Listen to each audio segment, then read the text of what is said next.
The right habits put you in control of your health, relationships, mindset, and more. But most people lack the tools to stick with those habits long enough to see results. That is about to change. Welcome to the Unshakable Habits Podcast with your host, habit change specialist and speaker, Stephen Box.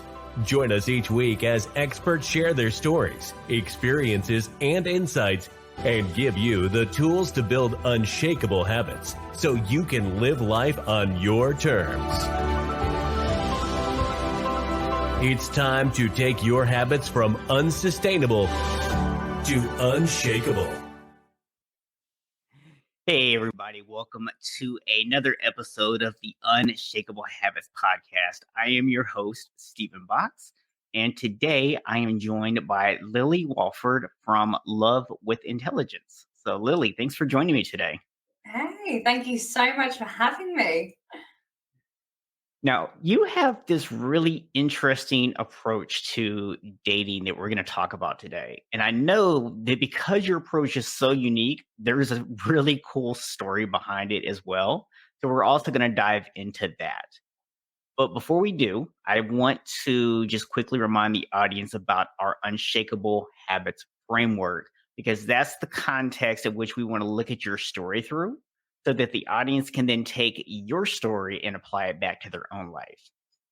So it's a three-part process. The first is you need a vision. Visions are different than goals. Goals are always about a specific outcome. Visions are about behaviors because they're about who we actually want to become, what we want our life to look like. Now, in order to make that vision come true, you're going to need to develop some skills, and that is the second part of the framework. Now, some of those skills you might already have, might just be a matter of learning to utilize them better. Some you might have to create.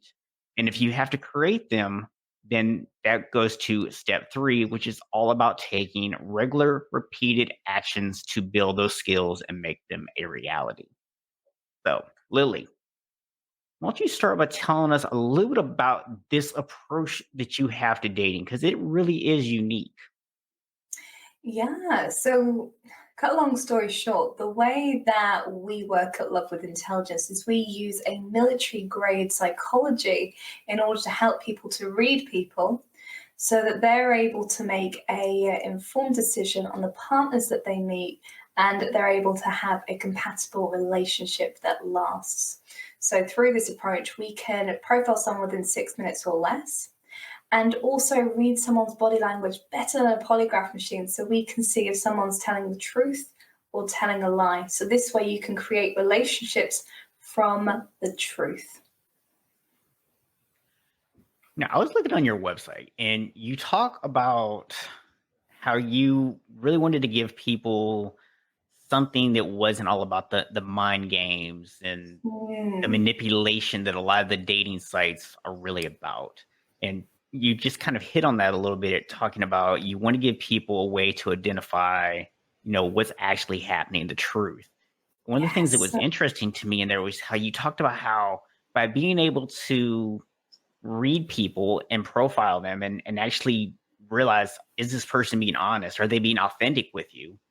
It allows you to build trust actually faster than the old-fashioned way of dating. Exactly. And I think this is so important because when we go into dating, we want to we want to make the best first impression possible.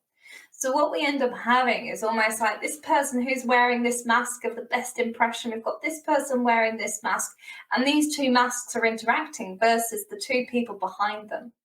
So a big part of this process is allowing people to remove the mask so they're actually interacting from who they are with the person that the other person is. So it allows you to build that authentic and genuine connection really quickly versus, we've all seen those things of say these 10 things to make them fall in love with you, or don't text them back straight away, and all these awful strategies that are actually there that break down true, genuine, and honest connection. Yes, you coming from this particular background, me coming from the health industry, we both know all about bad tactics. Oh, yes. dear, yeah. And people wonder why they don't work. I don't understand why I can't lose weight and why I can't be happy in a relationship. I just don't get it. Oh dear, yeah, from trying to survive on 50 calories and saying the script constantly of, yeah. I think I actually read this one on I think it was on YouTube. I always get curious when I see these ads. And it was like, oh, this, all guys need to hear this one thing to make them fall in love with you. And I was like, oh, go on, I'll bite. What's the saying? And it was something really gimmicky, like, I believe in you. I'm thinking, are you kidding me right now? Like, I can't imagine people on a date just turning around and going, I believe in you, and then instantly they fall in love, and that's it, happily ever after. I'm thinking, oh, wow, yeah, something needs to shift, something needs to change for the dating industry. Did someone like pull that out of a Hallmark Christmas movie or something? I mean, Right, it is. It's exactly that, isn't it? You can imagine that sort of cringy like scene at the end. I believe in you, and they live happily ever after. But I just offended like everybody out there who watches Hallmark Christmas movies. They've turned the podcast off now. They're done with me. So Oh, well, you never know. Could have actually just written the new Hallmark movie for Christmas. We're nearly at Christmas now, aren't we? So, yeah, so who knows, right? Who knows? oh dear. So I have to know what happened. Like, what is your story that led you to this? Because most people that I've talked to, and I've actually interviewed several people who are relationship experts, they've had some kind of trauma, or they've had some bad relationship they've gone through. But you're the first person that has like gone out and said, you know what, I'm going to learn military grade stuff here to actually learn how to get this right. So what is your story that actually led to you getting there? Yeah, do you know what the funny thing is? I didn't quite grow up saying, okay, when I grow up, I'm going to become this military grade psychology expert in relationship and dating. So back when, probably 10 years ago now, I actually found myself in a very highly narcissistic, borderline psychopathic relationship. And this guy was a police officer, and gosh, this relationship was just horrendous. I found out I was cheated on. There was all these different things like being berated. It almost got physically violent. After that relationship ended, I was stalked for 5 years, and after the girlfriends that he met after me, he would take all three of them down, like obviously separately. Travel 150 miles to recreate the pictures that we had taken together when we were in our relationship. So quite an intense relationship, just to say the least. And it got me thinking, what is it that creates something that's actually healthy? What creates a healthy, loving relationship that lasts? And from that relationship, I ended up going, like normal people do, into another, narcissistic or toxic relationship. And this pattern just kept on playing out. And I thought at one stage that I cracked the code. I thought I was in a fantastic relationship, lived in a beautiful, 4-bedroom detached home in a beautiful part of the city in England, 2 brand new Mercedes on the drive. We both worked in corporate as well. So he was a sales director. I was a group accountant for a Fortune 500 company. So we were doing really, really well. And within one weekend, though, got that awful text as I was coming home from work saying, we need to talk. So I was like, oh, gosh. So within one weekend, that was it. It was job gone. It was relationship gone. Had to move house. Kept the car, which was great. But it got me thinking, okay, what is it, again, that creates a healthy, loving relationship? So I went on a bit of a soul-searching journey, and within 1 year, I became an NLP master practitioner trainer, a hypnotherapist, a life coach, a public speaker, started up a business, all whilst I was working full-time. I did all that within 1 year. And I think it got to the end of that year, and I was still single. I was dating. And my dating life was still absolutely freaking awful. Even after all this hard work on self-love and confidence and all these different things. And I was still attracting people who weren't right for whatever reason. And it got to this point where I was on a dating site and I've messaged this person a couple of times, and you kind of get that vibe where it's like, oh, yeah, this is not going to work. So you kind of end the conversation politely. And the next day, they start messaging me again. I thought, okay, I'm not going to bother messaging them. It's not polite to leave them on. I've already said goodbye or whatever it might be. And the following day after that, I suddenly got 12 pink roses delivered to my house.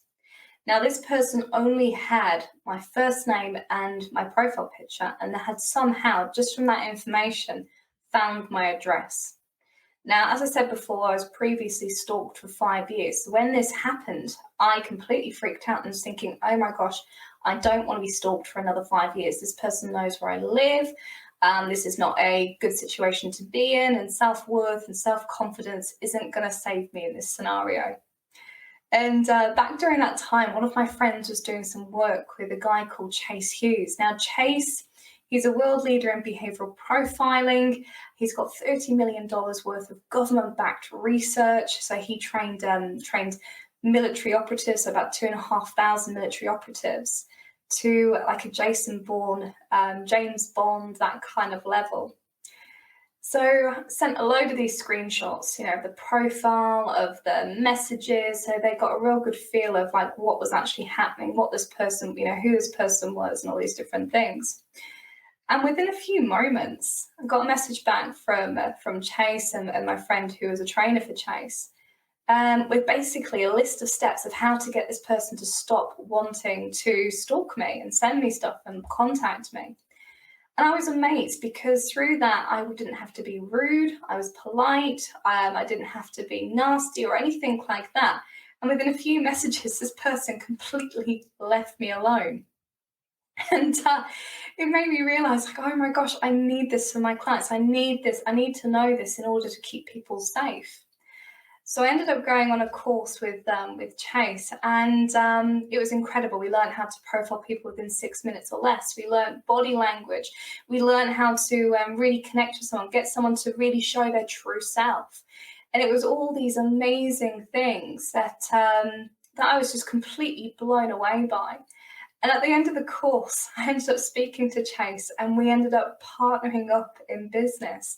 So we actually could bring in all this military grade psychology into Love with Intelligence. So we could teach people how to profile, teach them how to learn how to read body language, so they could actually meet someone and see the truth straight away. And fast forward 2 years, we are now seeing people enter relationships within 3 months of working together, which is just freaking amazing. So people who've been in previously narcissistic relationships going into loving relationships and building them up. We've created a narcissist course, so identifying and disarming narcissist course, and we've helped people go through divorces, protect their children, all these different things, from being able to share this information with people to help them deal with these dangerous personality types, and also how to heal, and also this information to help people meet the one. So it's been quite a journey.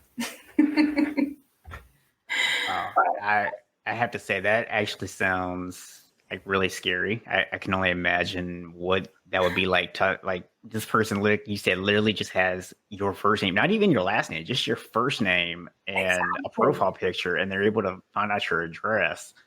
And especially having gone through that situation before, I can definitely imagine just how bad that must have been, and why that would have promoted you to say, you know what, let me go and learn this stuff and figure out what to do here. So yeah, because it was interesting, because when you're dealing, it's one of those, we end up doing more for other people. We always do more for other people than we do for ourselves. And for me, it was like, okay, this is a scary situation to be in for myself. It's not nice suddenly getting someone stalking me or sending stuff to my house. But it did really make me think of, okay, what would I do if my clients went through that? And for me, it felt wrong to be able to work with people without knowing how to protect them in those scenarios. Yeah. Because, when you've got someone who knows, addresses and things like that, it becomes something so much more dangerous. And I know with those type of personalities in particular, the worst thing that you can do is block them. And the reason is because it creates this game. It creates this cat and mouse game of, okay, I can't contact you on here. I'm going to go on Facebook and find you. I'm going to go on, find you on email or whatever it might be, just to prove that they've still got power in order to be able to contact you or connect with you. Yeah, and that's, what most people's first instinct would actually be, is to just block them, right? Just like, oh, let me just block them and get rid of them. But you're not going to get rid of them. Not through that way. I remember even having a work colleague who, it was proper creepy. He was in his 50s, and I was in my very young 20s. And I had my work number, and he suddenly left the company. Goodness. And tried to message me on my work phone. Sorry, on my personal phone. So I blocked that number. Then he tried to message me on LinkedIn, I saw that you had blocked my number. So I had to block him on LinkedIn. And then, this is way before I learned all the behavioural profiling stuff. And then, I don't know if you remember or whether you've got an Android phone or an Apple phone, but on Android, there was this health app called Google S or something, S Health or something like that. And it used to count steps. Mm-hmm. And suddenly I get this message come through on that saying, so-and-so, I won't give the name, so-and-so has decided to challenge you to 10,000 steps. So it was even going down to the microscopic levels of trying to reach someone just because they can. It's like, dude, at some point, take the hint, right? Like, yeah. But the beauty is, like, with these personality types, so this is very narcissistic behavior. Yeah. And the thing is that most people don't understand with true narcissists, because narcissists become such a buzzword within the dating relationship community. But it's a true narcissist. The empathy part of the brain is actually underdeveloped. Yeah. So asking them to feel is almost asking them to, like a fish to walk or something like that. Yeah. They end up seeing people as resources, like a pen. Like, oh, how do I use this pen? Or how do I use a calculator? Or how do I use this phone? Because they don't fully connect with the person. It's like, okay, what can I get out of this person? How can I benefit from this person? Whether it's, a person who's got a higher status than them, or someone who looks good on their arm, or whether this is someone who's good at giving them compliments, or whether it's someone who's good at, doing chores or whatever it might be. And they'll learn how to use that person in a way that benefits them. And I would assume that a lot of what you teach people is, in learning to read those situations, you can tell if that's the kind of person that you're dealing with very quickly, and know whether to get away from that situation before they really have a chance to latch on to you. Yeah. So we deal with a few different scenarios with our training. So there's obviously that one where you can identify and quickly get out and get away from that person. Or if you're in a situation where you've had a child with a narcissist, or you're divorcing a narcissist, or you've got a family member that's a narcissist, suddenly it's not like, oh, I can block you and I can get away from you and I can completely ignore you. We actually teach people how to communicate with those types of people in a safe way, because saying no to a narcissist is nearly impossible if you don't know what you're doing. So speaking of that, and we're going to jump back into your story here in a second, but I know at the end of the interview here, we're going to have a giveaway for people. And you're going to talk to people about how to find that one. But that also is going to include 7 red flags that you need to be looking out for. So I'm going to have you maybe give us a couple of those at the end. So people have to now stick in for the entire interview just so they can hear that. And they're juicy, I'm just saying. Yeah, that's me shamelessly using manipulation to get people to stick around to the end of the interview. Oh, dear. Although, is it really manipulation if you tell people that's what it is? It's always the intention of the manipulation. It's for their own good, so it's okay. Your own good. You need to hear the entire interview. Stick around. Ethical manipulation. There we go. Yeah, there we go. Just make it sound better. I like it. Oh. So Lily, you kind of hit us like with this really like shortened version of your story. So I want to kind of dive into it a little bit. Mm. So you get this phone call like, hey, we need to talk. And then all of a sudden it's like, all right, now you're broken up, you've lost everything, but you at least got to keep the car, right? And then you kind of dedicated yourself to learning all these different things. And so I'm curious, was there a moment where you started to like blame yourself for these relationships, or at some point did you think they were the other person's fault? And if so, like Mm. at what point did you kind of come around to saying like, you know what, I need to make some improvements in my life to avoid these situations? Yeah, great question. I don't think I've ever been asked that before, but it's such an awesome question because the truth is, back then, I blamed those relationships. It's like, oh gosh, I showed up, I was brilliant in those relationships, and it's all their fault. And it probably wasn't until I started sort of really diving into my journey and gaining some serious self-awareness. But it's funny actually, it's different for the different relationships. So the narcissistic relationship that I was first in, that relationship, when that ended, I actually blamed a lot of myself. I was actually wondering, why wasn't I good enough? There was a time in that relationship where it was like, I need to stay in this relationship to protect other people from going through what I've been going through in that relationship, which is a very interesting mindset because narcissistic relationships are very cult-like in the way that they can influence and change beliefs and also chip away at your identity. So you tend to find people who go through narcissistic relationships, they come out and they're like, who am I? I lost myself in that relationship. And it's a genuine thing. You come out of those relationships feeling like you don't know what your emotions are. You can't make simple decisions. You're afraid to talk to people, trust people. It's quite messy. And then the relationship before I started going into the personal development realms, yeah, I think a lot of that relationship, I really blamed that ex-partner because I felt so angry and let down.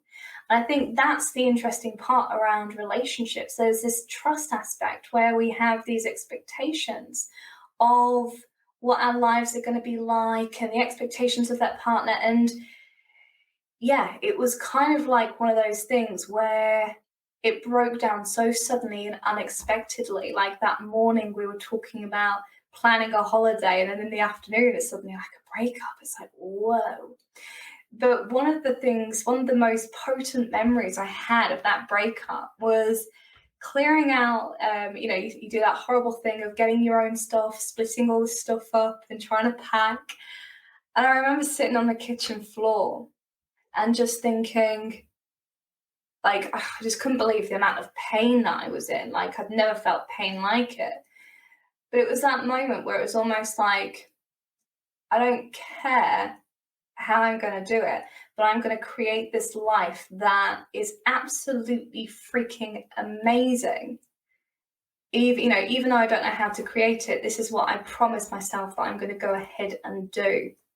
It's almost like, if I'm going to leave this life that I thought was brilliant, I'm going to go ahead and make one that's even better. And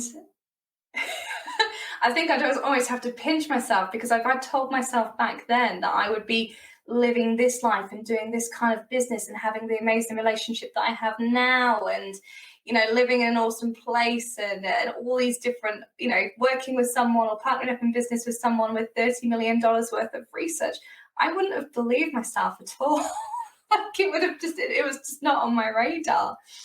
But it was definitely a journey of actually understanding things like healthy relationships and what that actually is, and how two individuals need to take accountability and responsibility for the collaboration part of that relationship to make it work. So the thing that's interesting, and going back to the framework to me, is we talk about that first step, which is vision, right? And you really just hit on it there. Like you talked about how in that moment, sitting on the kitchen floor, you kind of had this vision for what you wanted life to look like.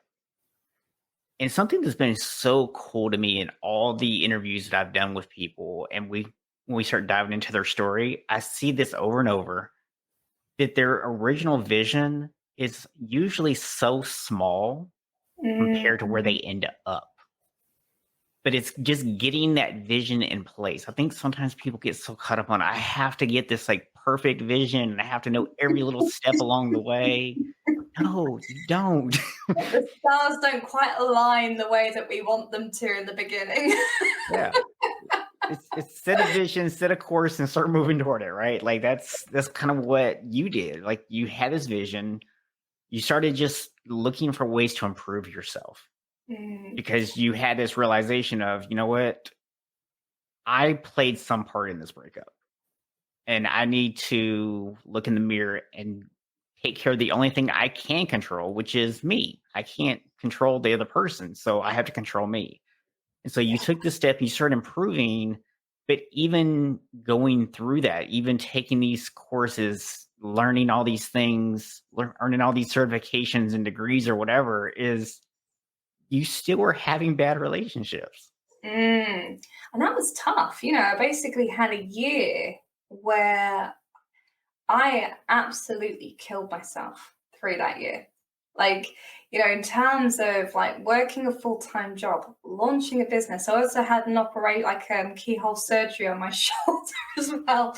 It was freaking crazy. Like I was like sitting there with a sling trying to do my business of just like, tapping on the keys. I worked so bloody hard. And I remember, getting to the end of that year and having one of those moments where it was like, what did I just do all this for? And it was probably like one of the hardest moments. Everyone thinks that personal development and going into your vision is this thing of like, oh yeah, it just keeps going up and up and up. No. We have the highs and we have the lows. And I just remember that low thinking, oh my gosh, is this all there is? Or have I just done all this for just this? Yeah. And oh gosh, yeah. Like even something that played into that when I was doing my public speaking. I was on the public speaking course, and I was telling the telling my story, and I was getting the feedback at the end.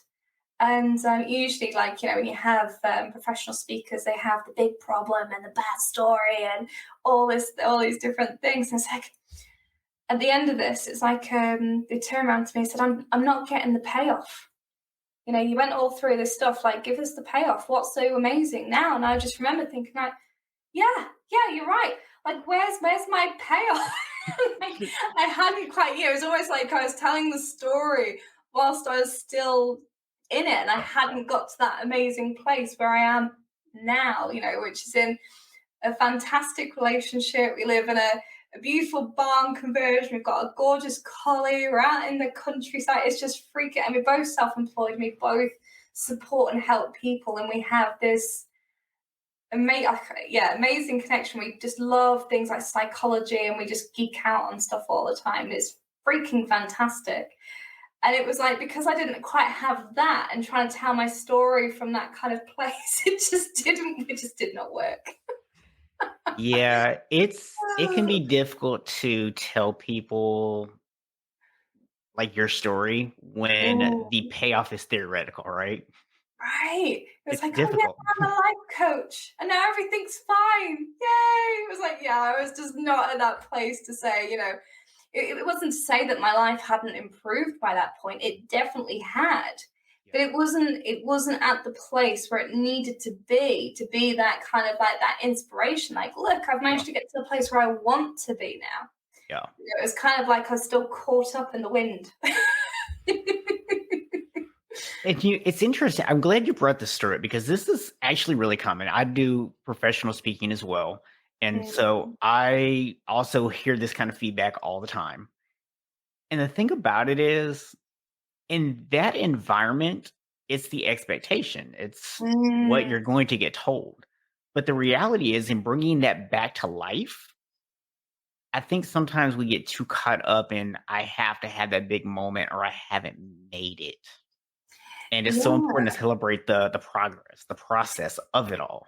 Yes, and I think this is the thing, isn't it? It's like with personal development, it's not just about the goal, getting everything that you want. It's the journey of becoming. And I think that was something that I really needed to learn because, one thing I totally forgot at the very beginning of my journey, I had horrendous social anxiety to the point where, and this is cringy, thinking back, but to the point where when I went to go and greet the person who was like hosting the course, who was greeting everyone, giving everyone a main badge, and then the people were going into the room to go and get a chair.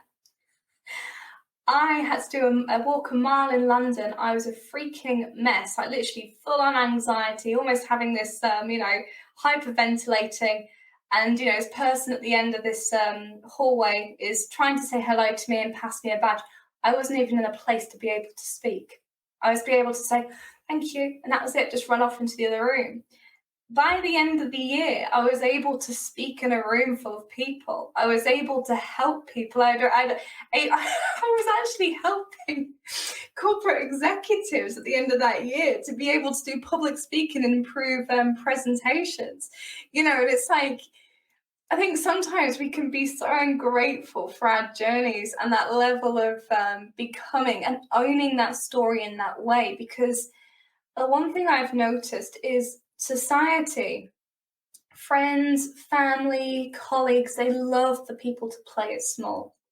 And there's this, I don't know if you've ever heard of like the crab pot metaphor or mentality. So Perhaps.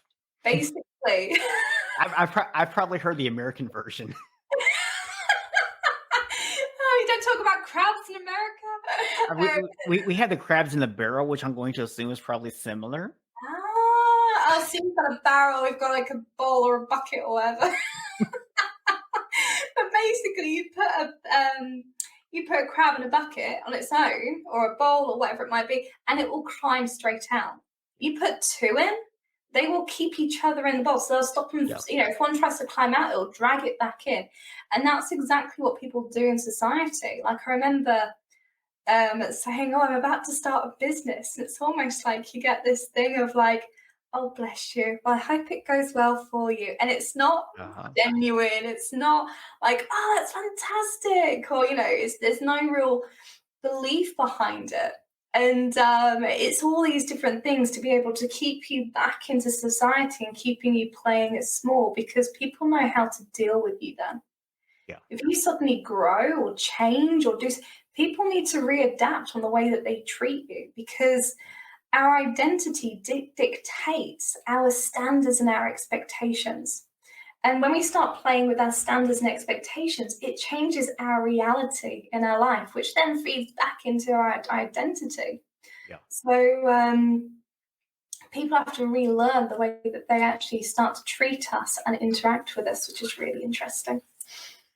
Yeah, I saw something actually on Facebook yesterday, and I don't completely agree with the idea because I think anytime you start talking in absolutes, there's a danger there because there's Yes. always a time and place for things. But I like the overall idea of what it was expressing, which was the problem of putting other people first is that you teach them that you always come second. Ooh. And I think that kind of ties in real well with what you were just saying. Now, like I said, now there Yeah. are times you should put other people first. There are times you should put people above you. So I don't like this absolute idea of you should never put anybody else first. But Yeah. there's absolutely times you need to put yourself first, but you should never teach other people to put you second.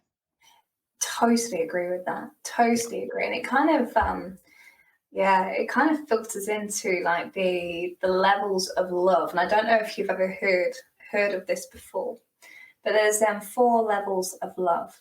And number 1 is this thing of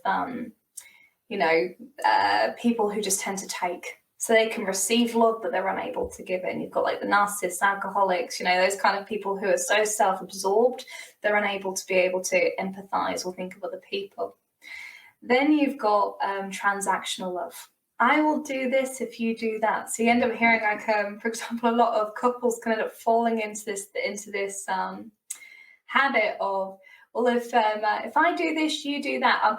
You do the dishwasher tonight because I've already done this, or whatever it might be, and it becomes into this like transactional battle.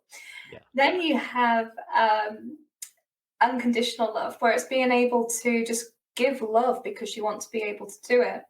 And then I can't remember what the last one's called, but it's kind of like the guru love. It's kind of like Tony Robbins, Mother Teresa, people are able to love everyone and anything, and it doesn't really matter what they've done or what the story is or anything like that. Yeah. So I'd love to hear how many people, how people get to that. But yeah, if you get to level 3, you're doing good. So it's kind of like going a little bit into that, I think a lot of that depends on where you're at as well in your journey, and also the people that you're dealing with as well, because you don't want to be able to put someone first who doesn't have your best interests at heart as well. Yeah. So, for example, if you're constantly putting a narcissist first, well, that's just going to be the energy vampire that's just going to suck you dry. You don't want to be like this transactional person, but sometimes you have to think about your boundaries and the way that you look after yourself. So, yeah, I know what you mean with the absolute things. There's always some sort of gray area. There's always gray area. I like life in the middle. The middle is good. Do you know what? That was something I always struggled with before getting into personal development. I was so like, black or white. It's either good or bad. And all of a sudden realizing, whoa, there's a middle bit. That was freaking eye-opening for me. And I think one thing that really opened that up for me was something that Chase said, and it's around see the suffering first.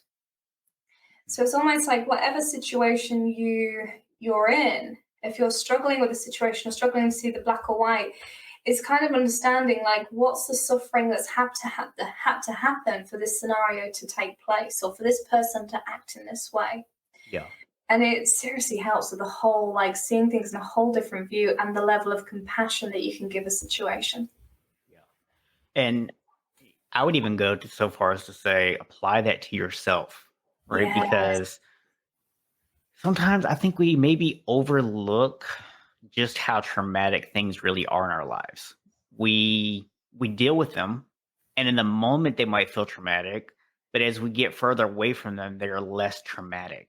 They just kind of become something we dealt with, but we don't understand the deep emotional scars that's actually left on us. So for example, if we kind of fast forward into your story a little bit, now, this may or may not have happened to you, but I know this is a common scenario where even once you've kind of learned all this stuff, you realize what's going on, you're in a better place, there's still that moment when you got into that better relationship where your guard is up just a little bit, where like you start to question if all the stuff that you've learned is actually going to work. Is this really going to be the one? And that all comes from those emotional scars of those past relationships. Yeah, do you know what the funny thing is, actually? If it's sort of going back. So before I did all the work, and I went into my first relationship after the police officer, my guard was completely up to the point where if I went into, the new guy's flat, it would be like looking at, okay, how's the door changed? Where's the keys? If I need to get out, how do I get out? That's kind of where the mindset was. But I must admit, with the partner that I have now, I didn't really go through any of that, which was beautiful. And the reason I think that is was did like a crazy amount of training with Chase, but I could see the truth. Yeah. And it was one of the first times where I could actually fully be human with someone. And I know it's like a really interesting thing to say, be human with someone. But when you've got someone who is basically saying that they've got your best interests at heart and they really love you, and you can see through their body language that they're being completely open, completely truthful. And not only are they saying that, and you can see that they're being true through their body language. I mean, we're talking about reading body language better than a polygraph machine. So there's no escaping from telling the truth. But the other element is as well also seeing the actions back up the words. And I don't think like I have ever been through something so powerful in my life before. Like I remember the first time he said the words "I love you," and like literally I can feel like goosebumps just like going up my arms even after all this time. I can see you like lighting up right now as we speak. And it was like, wow, this is kind of like real. He's actually meaning this. He's actually being truthful to this. And it just felt like I could just breathe. That's like the best thing I can kind of say. And I like being in that place, it's almost like, it's quite funny actually. We were having this conversation the other day. We're like saying, okay, what's love in a relationship? And the term that we kind of agreed, we both agreed on, was it's creating an emotional sanctuary where we can both come back to knowing no matter what's happening, whether it's an argument or anything external happening or whatever's going on, that we know we're safe, we're secure, and we're loved. And yeah, I think that is like the difference between that, you know, the conditional love where it's like, oh, I'll love you if you're good to me, versus I love you, I am with you no matter what. And yeah, I don't think I could ever explain that in research fully, but it feels freaking amazing. No, I know exactly what you're talking about. You know, I shared with you that when I was launching the podcast, my mom had came to live with us, and after she had to have heart surgery, and you know, anyone who's ever had a parent come live with them for any period of time knows how stressful that can be, especially on a marriage. And you know, my wife, she's had things with her parents in the past, and we've always just supported each other. It's never been like an issue. It's never been any questions asked. There's no begging or pleading or anything like that. It's just this unconditional support. And Yes. I think the moment that I kind of realized what you're describing is when the person says to you, "Hey, I appreciate you doing this for me." And your thoughts is not, well, yeah, you know, I did that because you did this or this. Like there wasn't some like sense of obligation, like, oh, I had to do it or whatever. It was this genuine idea of what else would I even do? Yeah. Yeah. And it And just, you're right. It's like it's the best feeling. yeah, I think, yeah, because it just sounds like you've hit that beautiful, like unconditional love space, which I don't think many people genuinely have in their relationships. Because even when I turn around to, you know, people I speak to, it's like, okay, look around. How many people have the relationship that you would actually desire? Yeah. And I think a lot of people are stuck in that conditional place. So I think it's freaking awesome that you found that unconditional, euphoric kind of love, which is freaking amazing. It is. I like the fact that you just pointed out something else too, that everyone has people around them who they're in relationships that might look like healthy relationships from afar, but they're really not. But if that's what you're surrounded by, you think that's normal. So the interesting thing with relationships, so what I had to learn with like narcissistic relationships, because I remember thinking like, you know, why did I end up in a narcissistic relationship or a bad relationship? It doesn't matter if it's narcissistic or just unhealthy or wrong or whatever. Yeah. But it made me wonder, okay, why did I end up in those type of relationships? I had a great childhood, great IQ, you know, all these different things.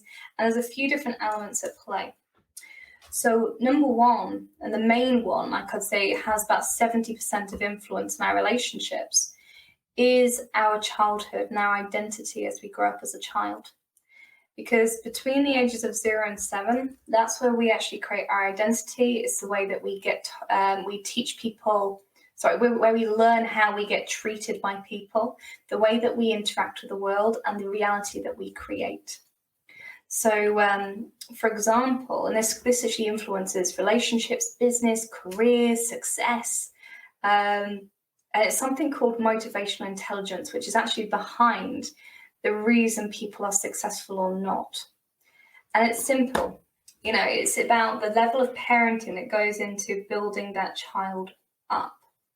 So, for example, if that child spilt a glass of milk or something like that, and that parent goes, "Oh, what have you done? Oh, you silly thing." Whoa, it's this big ordeal. All of a sudden, this child's in a dialogue going, "Oh, I'm so stupid. I spilled this. I'm always doing that."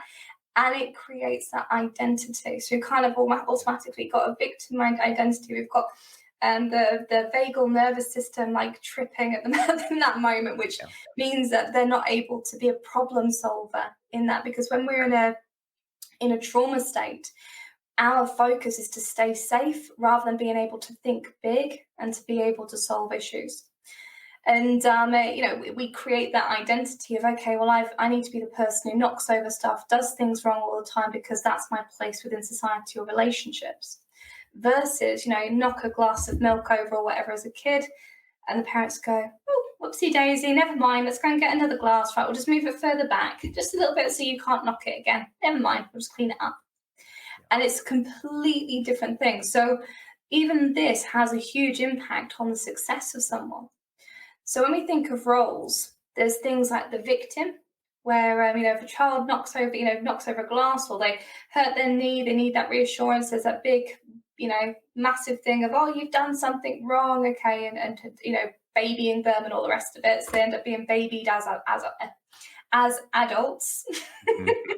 So whether that's a work scenario and you hear them telling like a Jeremy Kyle kind of or Jerry Springer kind of story in the office, or you have them going into bad relationships, or you have people like the people pleaser. So the child who tries to please their parents all the time, and they end up going into careers where they have to go and people please to go and get that attention. So we usually have a lot of people who tend to be nurses who are people pleasers, because they love to be able to care and look after people, because that's the way that they give and receive love. Right. And again, when they go into relationships, they can end up going into relationships where it's constantly being taken and taken for granted.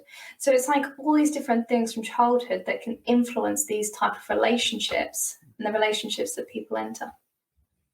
Interesting.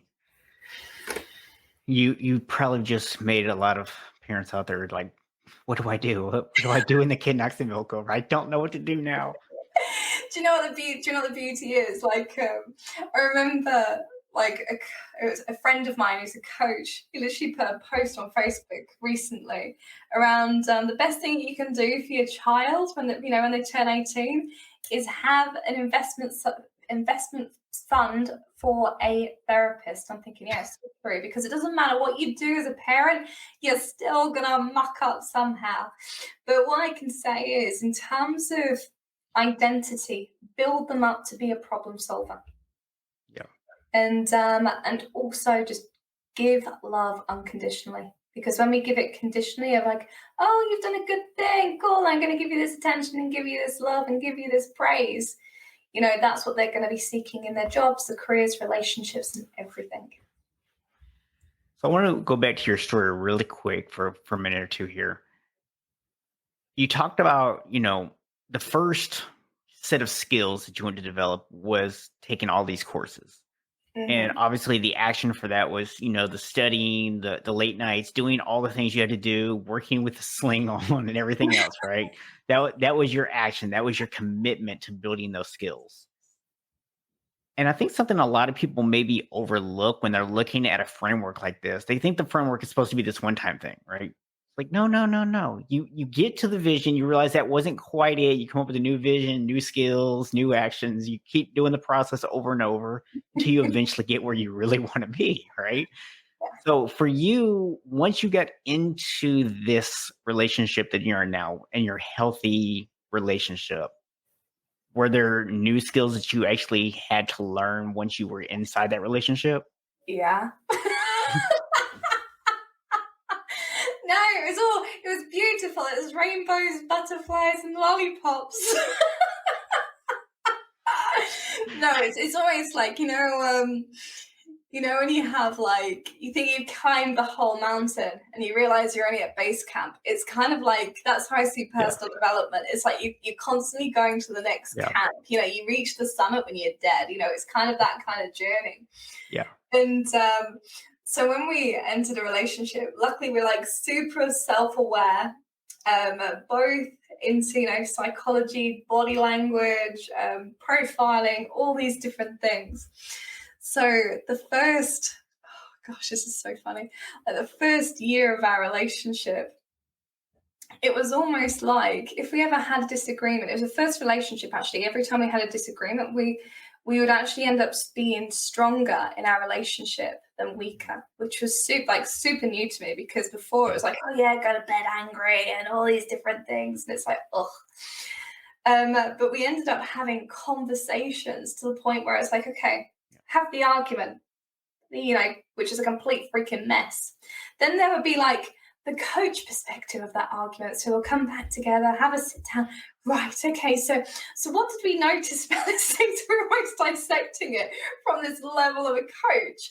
Then it was like, okay, the behavioural profiling, literally going through, okay, what were the needs, what were the fears of that conversation? Then it was like, reading into the body language. And then it was like, okay, well, what's the outcome and what's the best way to move forward in those scenarios? What could we have done better? What did we both need? And it was like dissecting this thing into something that was just absolutely insane. But funnily enough, it's now the body of my research when it comes to developing and creating healthy relationships. So it's been, we're constantly learning. We never had everything 110% figured out.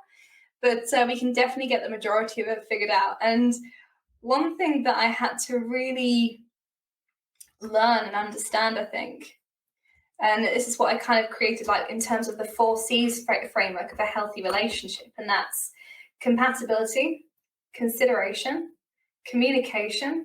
Probably the most important one and the hardest one to get right is collaboration.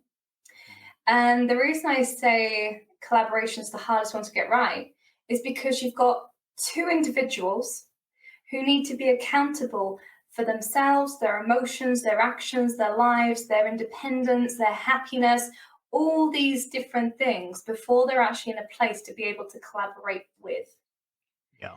And the reason I say that is because each individual, their strengths, individual strengths and individual weaknesses will be the strengths and weaknesses of the relationship. Yeah. So if you've got one that's not great at finances, guess what impacts the relationship? If you've got one that's, highly emotional and all over the place, I won't tell you which one that is out of me and my partner. That will actually damage, the relationships. That'd be the weakness in the relationship. So it's being that accountable for your own actions, words, emotions, all these different things. So you're able to be in that place to collaborate and build the relationship. Because if you've got someone who, I don't know, say you've got a niggle in the relationship, like, oh, I really dislike it when you call me X, Y, Z, or there's this thing going wrong, or whatever it might be, and the person goes, what are you talking about? Yeah. You've got no way to be able to collaborate. And also, if you've got a person who can't look after themselves completely as an individual before they even come into the relationship, that's only going to bleed the relationship dry. There's going to be no respect there. And also there's going to be a lack of, being equals in a relationship. So when you have 2 people who aren't equals in a relationship, rather than having an awesome partnership with great chemistry and passion, you have a parent-child relationship, whereas a person who feels like they need to be responsible for the whole relationship, which ends up in a codependent pattern. But that was kind of quite a good tangent. So the short answer is yes, you end up learning lots afterwards. It's interesting too. You hit on something that I think a lot of people, especially people who are the givers, they struggle with because initially they're doing things out of love. And so they actually think it's kind of cute that the other person needs them to do stuff, right? Yes. But then at some point you start to feel like it's transactional. Like now there's an expectation that you do it. And now it's no longer something you're doing because you want to. It's now something that's expected of you from the other person. And Yeah. you're not able to sit back and be like, I created this situation. Instead, you just get mad at the person for never being able to do anything on their own. And now you would end up with resentment. Yeah, and do you know what? That's happened too. Like, that's a genuine thing that comes up in so many relationships. And I think it's even been highlighted to a lot of people through COVID and lockdown in particular. The amount of breakups and things I've seen over COVID has been horrendous. And it's because of this main thing. And the thing that we need from people in order to stop going into that place where we take someone for granted is space. But what we tend to do, especially when we're stuck in a building with someone, is instead of going, okay, having space, having individual time, it's, hey, do you love me? Hey, I'm going to do this for you. And it's like this clinginess rather than this, ability to have space, which creates desire, which creates appreciation. And those things really help to keep that relationship moving in a positive direction. Yeah. And I know we all speak, different love languages. So if you're a giver and the other person, that's not their thing is like something else altogether. Mm, They don't appreciate your giving because that's not their language. And they're trying to give you whatever their language is, the way they communicate love, but you're not appreciating it because you want them to give. And so it's yes. this situation where like people aren't communicating. It goes back to what you said. The communication of that is so important. If you don't collaborate and get on the same page and understand each other's needs, it's not going to work. Yeah, I think one thing that my partner and I sort of introduced was, a weekly review, as cringeworthy as it sounds, but it's freaking awesome because you kind of go through together the things that you've appreciated the most about that week from each other, things that you feel like you can improve on, and the things that you're looking forward to on the following week. And also, what it helps you do is it helps you to plan that quality time because life gets in the way sometimes, and it's so easy to put ourselves at the bottom of the heap of everything. And when we put ourselves at the bottom of the heap, it usually means that we put our relationships at the bottom of the heap too. So, real quick, I know we did promise people earlier that you were going to talk to them about how to get a free download from you. So, first of all, tell us a little bit about the download itself. Like, what are they actually going to get when they download this? And Yeah. then maybe give us a sneak peek. Give us one or two of those red flags that people need to look out for too. Love that. Yeah. So this guide, it's 15 pages. Like I put so much into this that you're going to get so much out of it. So it's 15 pages that goes into my exact tactics on how to go ahead and meet the one who you're going to be compatible with to have a long-lasting relationship. So that's whether you want to meet them online or meet them offline. So you go through the compatibility matrix, which helps you to have that long-term relationship. But the other thing that I've put in there is the red flags that you need to look out for to avoid the wrong ones. So a couple of those red flags, because there's 7 in there. So if you want to check them all out, you need to go and download the guide. But the 2 main ones that can be really, really good to look out for is look out for something called the lack of empathy. Now, empathy is what we actually express on our face, for example. So if we feel sad, we're going to look sad. If we feel happy, we're going to look happy.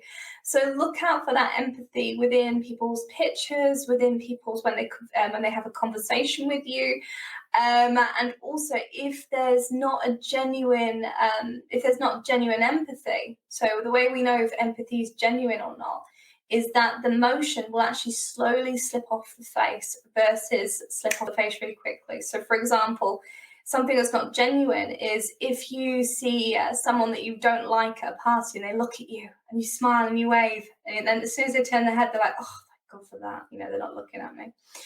That drop off the face shows that it's disingenuine. So narcissists tend to show disingenuine emotions.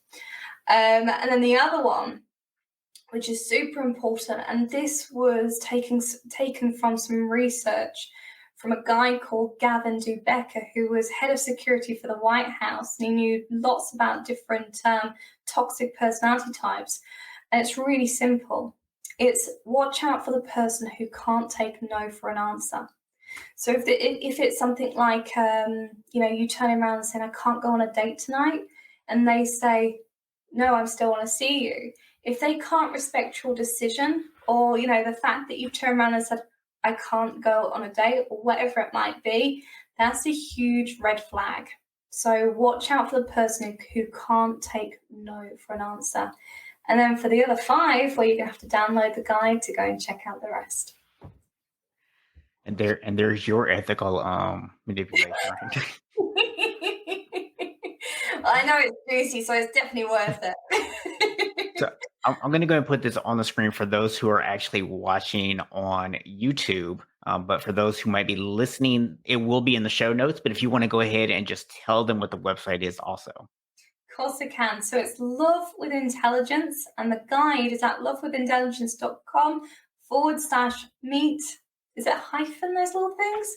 Meet Yes. -1. There we go. -dash. I don't know. Whatever it is. The little line thing. There's a line that comes midway between the words. That's what we're describing. There we go. Whatever those are It called. gets technical at like 10:30 at night here. We have someone who speaks the Queen's English and someone who speaks American English, and neither one of us know what to call this. So Oh dear. Okay. It's a little like horizontal line. There we go.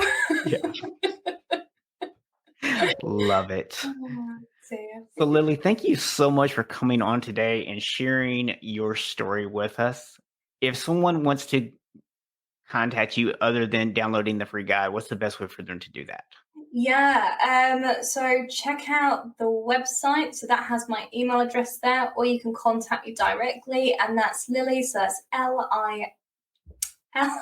liy.walford, which is WALFORD, at lovewithintelligence.com. All right. And I will also include that in the show notes. That way people can find that as well. So thank you again for coming on. And just a reminder for everyone that you are not made to be average. You are made to be more. So go out and be unshakable.